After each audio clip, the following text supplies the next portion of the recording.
Hello दोस्तों, कैसे हैं आप सब। आज हम दाल चावल को स्टोर करेंगे तकरीबन 5 से 10 साल के लिए। तो यहाँ पे मैंने दाल को स्टोर करने के लिए दाल नहीं मंगवाई थी मार्केट से। मैंने सीधा ही मूंग मंगवाया था। मूंग को पहले धो लिया, उसके बाद जब वो सूख गए 2 दिन तक, उसके बाद मैंने इसे छान के थाली में लेके साफ़ कर लिया था। उसके बाद मैंने इसे चक्की पे, जहाँ पे आटा पिसवाते हैं ना, वहाँ पे मूंग दाल दलने की एक चक्की भी होती है, वहाँ पे मैंने इसको दलवा लिया था। और उसके बाद में मैंने फिर से इसे आटा वाली छलनी से छान लिया और ये हमारी एकदम मार्केट स्टाइल में दाल तैयार हो गई है।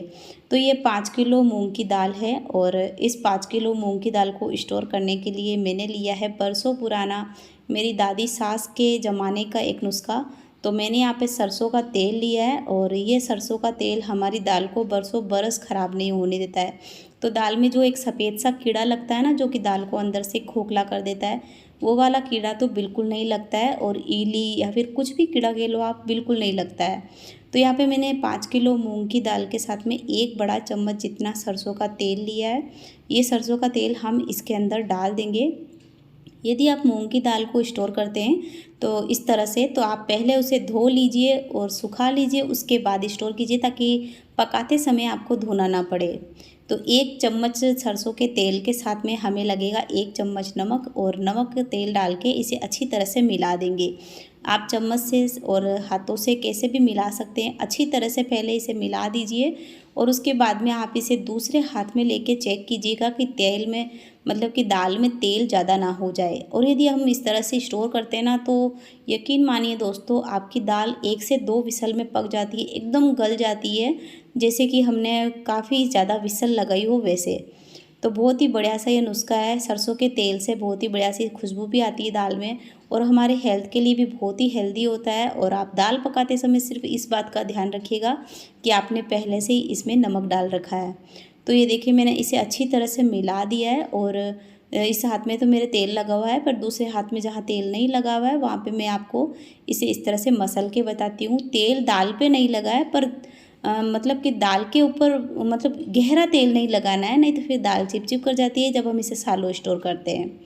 तो ये दाल एकदम परफेक्ट तैयार हो गई है। अब इसे स्टोर करने के लिए मैंने एक बड़ा सा डिब्बा ले लिया है। इस डिब्बे के अंदर पहले नीचे के अंदर हमें डालना है नमक। थोड़ा सा नमक डाल देंगे जिससे कि ये आपकी जो दाल है ये बरसों बरस तक चलती रहती है, ख़राब नहीं होती है। यदि आप 50 किलो दाल भी स्टोर करते हैं ना, तो भी आपकी दाल ख़राब नहीं होती है। तो इस डिब्बे के अंदर हम ये पूरी दाल डाल देंगे और रोज़ाना जो दाल बनाएंगे ना, उस दाल को हम इस डिब्बे से नहीं निकालेंगे। वो हम डिब्बा बिल्कुल सेपरेट रखेंगे। महीने में, 2 महीने में जब हमारे छोटे डिब्बे से दाल ख़त्म हो जाती है, तब हम इसे टच करेंगे, सूखी चम्मच से निकालेंगे। इस छोटी-छोटी बातों को जब हम ध्यान रखते हैं, तो हमारी दाल बिल्कुल ख़राब नहीं होती है। तो अब हमें क्या करना है, जैसे कि मैंने आपको बताया कि रोज़ाना जो हम इस्तेमाल करते हैं दाल चावल, दाल बाटी या फिर दाल रोटी, कुछ भी बनाने के लिए, खिचड़ी बनाने के लिए, तो वो दाल हम छोटे डिब्बे से लेंगे। ये प्लास्टिक का डिब्बा है, इसमें हम स्टोर करके रख देंगे इसे। और रोज़ाना इस्तेमाल करने के लिए छोटा डिब्बे में से लेंगे और इसे हम सालों तक स्टोर करके रखेंगे। तो बस इसके ऊपर एक पॉलीथीन लगा के आप ढक्कन लगा दीजिए और आपकी दाल बरसों बरस तक ख़राब नहीं होती है। तो ये देखिए, दाल हमारी स्टोर हो गई है। अब इसे साइड रख देंगे और अब चावल को स्टोर करेंगे। तो चावल को मैंने पहले से ही स्टोर कर दिया था, क्योंकि चावल पहले ही लेके आ गए थे मेरे हस्बैंड, और अब लेके आए हैं दाल, मूंग लेके आए थे। तो मैंने मूंग को स्टोर करना सोचा कि बता दूं मेरी यूट्यूब फैमिली को। तो फिर मैंने 2 किलो चावल और मंगाए, इसे स्टोर करना मैं आपको बता देती हूँ। तो चावल को यदि आप सालों साल स्टोर करना चाहते हैं ना, तो चावल को सबसे पहले आप छान लीजिए, क्योंकि इसमें छोटी छोटी सी वो जो ईली होती है ना काले कलर की, वो लग ही जाती है। सबसे पहले ईली ही लगती है, उसके बाद में इसमें वाइट कलर की जो एक लट होती है, छोटे छोटे से कीड़े, वो लग जाती है। तो आप सबसे पहले छलनी से इसे छान लीजिए। उसके बाद में इसमें 2 चीज़ ऐसी डालेंगे जिससे कि आप 10 साल तक चावल को स्टोर करोगे ना, तो भी आपके चावल बिल्कुल ख़राब नहीं होते। ईली पड़ने का तो जैसे सवाल ही नहीं उठता। तो ये देखिए, चावल को यदि हम दाल चावल कुछ भी हो, अनाज वगैरह आप साफ़ करके रख देते हैं, तो खाना बनाने में आपको बिल्कुल परेशानी नहीं होती है। और मतलब कि रात को अगर लेट भी हो जाता है ना थोड़ा खाना बनाने में, तो फिर थाली में लेके साफ़ करने का दिक्कत बिल्कुल नहीं होता है।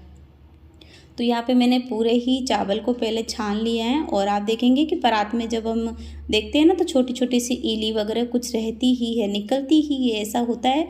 तो दोस्तों चावल को मैंने छान के ये छोटे मोटे से जो इली कीड़ा था ना काला कलर का वो निकाल लिया है। और अब इसे स्टोर करने के लिए हमें सबसे पहले तो इसके अंदर डाल देने हैं 10 से 15 लौंग।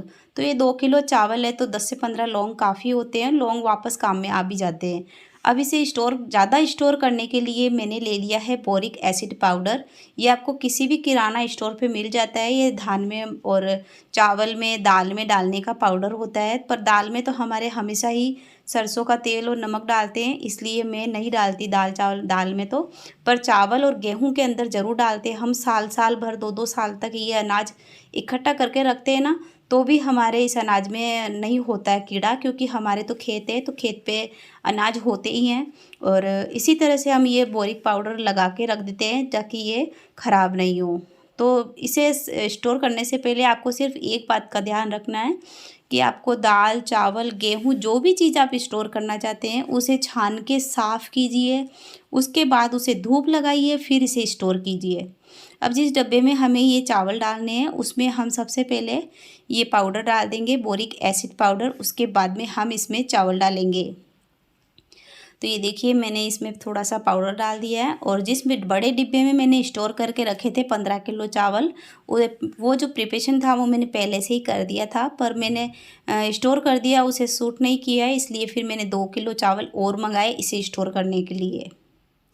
ये देखिए ये हमारे चावल भी स्टोर हो गए हैं, सालों साल ख़राब नहीं होते हैं। आप एक बार ज़रूर ट्राई करके देखना। और यदि आपको ये जानकारी थोड़ी सी भी अच्छी लगी हो ना तो इस वीडियो को ज़्यादा से ज़्यादा शेयर करें, ताकि अपने भारत में कहीं पे भी किसी भी स्थान पे किसी का भी अनाज ख़राब नहीं हो। तब तक के लिए बाय बाय, मिलते हैं नेक्स्ट वीडियो में। Thank you.